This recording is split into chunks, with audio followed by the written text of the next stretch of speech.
Thanks for watching. We're going to be installing a sconce light with a on-off switch tapping power into an electrical outlet. I just want to explain everything to you guys, that everything must go in a continuous circle.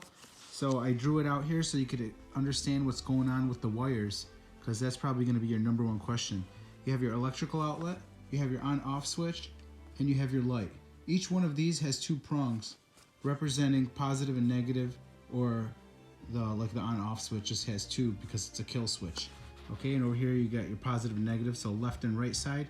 If you're not sure on your electrical receptacle, one screw will be gold and one screw will be silver. You just need to use one on each side and one on the other side.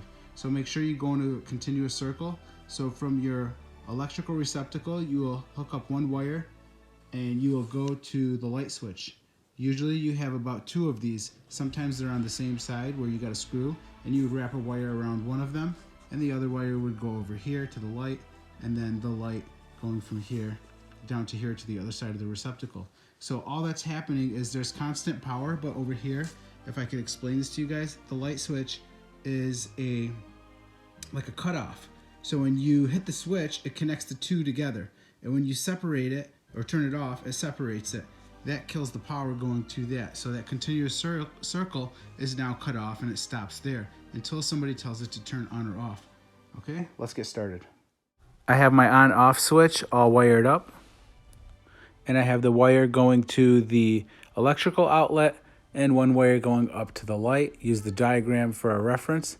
Everything's all wired up now, and I had to fish the wires through the wall.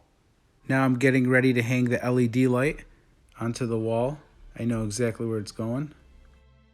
Double check and make sure that your circuit breaker is off so you don't get electrocuted. I got everything all wired up. I'm ready to flip the switch, and all I have to do is patch up those holes on the wall and we're good to go. There you go. That's it. That's all it takes. And that's how easy that was. I hope I explained everything to you guys, and I hope I wasn't too confusing. And this is how you turn it off and turn it on. And off and on. That's how you do that, okay? So thanks for watching. Give me a thumbs up. Hopefully this video helped you.